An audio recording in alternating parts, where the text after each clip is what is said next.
ओम नमो भगवते वासुदेवाय नमः। जय श्री राधे, जय श्री कृष्णा। 26वां अध्याय। देवगणों के ऐसे वचन सुनकर धर्मदत्त ने कहा कि सब मनुष्य भगवान विष्णु की प्रसन्नता के लिए विधिवत आराधना, यज्ञ, दान, व्रत, तीर्थ तथा तप आदि करते हैं, किंतु ऐसा कोई सरल उपाय बताओ जिसके करने से इन सब का फल प्राप्त हो। तब गणों ने कहा कि हे श्रेष्ठ, आपका प्रश्न बड़ा श्रेष्ठ है। हम आपको भगवान विष्णु को शीघ्र प्रसन्न करने का उपाय बताते हैं। हम इतिहास सहित प्राचीन वृत्तांत सुनाते हैं, सावधानी से सुनो। काल में कागजीपुरी में चोल नामक चक्रवर्ती राजा राज्य करता था। उसी के नाम से उसके देश का नाम भी चोल देश प्रसिद्ध था। राजा चोल के राज्य में कोई भी प्राणी दरिद्र, दुखी, पापी व रोगी ना था। यह सब राजा के यज्ञ करने का प्रभाव था। ताम्रपणी नदी के दोनों किनारों पर सोने के यज्ञ स्तंभ सुशोभित थे। हे श्रेष्ठ, एक दिन वह राजा भगवान विष्णु के पास गया। भगवान उस समय शेषयाग में योग निद्रा वश सो रहे थे। राजा ने उनकी मणियों, मोतियों और स्वर्ग के दिव्य फूलों द्वारा पूजा की। प्रणाम करके भगवान के चरणों के पास ही बैठ गया। थोड़ी देर के बाद राजा ने अपनी नगरी कांचीपुरी के ब्राह्मण विष्णुदास को वहां आते हुए देखा। विष्णुदास भगवान की पूजा के लिए तुलसी दल और जल लिए था।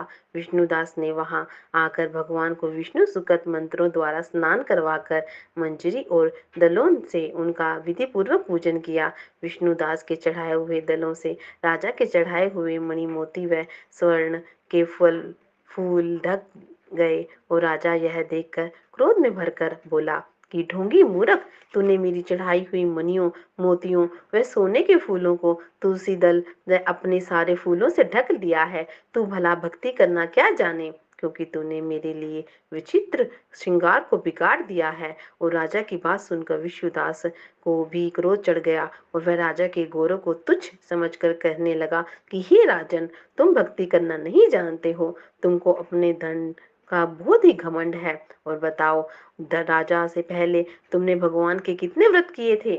हाँ, ब्राह्मण के ऐसे वचन सुनकर राजा ने घमंड से हंसकर कहा कि हे विप्र, भगवान की भक्ति के अभिमान से यदि तुम ऐसी बात कह रहा है तो मैं पूछता हूँ, तेरे जैसे भिखमंगे ब्राह्मण में भगवान की भक्ति ही कितनी है, क्योंकि तुमने आज तक भगवान की प्रसन्नता के लिए कुछ भी नहीं किया है, ना तो कोई मंदिर ही बनवाया है।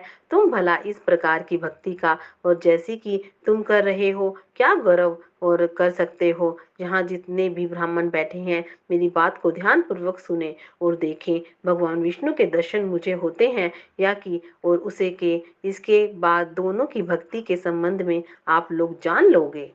ऐसा कहकर राजा अपने महल में चला गया और वहां जाकर उसने अपने पुरोहित मुदगल को आचार्य बनाकर विष्णु यज्ञ आरंभ किया। और उसने यह यज्ञ में अनेक ऋषि महर्षियों को बुलाया, उनको बहुत सा अनाज और नगदी दक्षिणा भी दी। और उधर विष्णुदास भी अपने मंदिर में ही रहकर भगवान की प्रसन्नता के लिए व्रत करने लगा। उसने माघ और कार्तिक मास के व्रत किए, तुलसी के वन का और एकादशी को भगवान विष्णु के, द्वादशी को अक्षर मंत्र का जाप किया और वह भगवान को प्रसन्न करने के लिए गीत गाता रहा। वह नृत्य करता रहा, नित्य प्रति व्रत करता था, भूमि पर सोता, हर समय भगवान को प्रसन्न करने के लिए माघ तथा कार्तिक के व्रत भी किए और उन व्रतों के नियमों का पालन भी किया, उद्यापन भी किया। और इस प्रकार राजा चोल और विष्णुदास द्वारा आराधना करते हुए बहुत दिन बीत गए।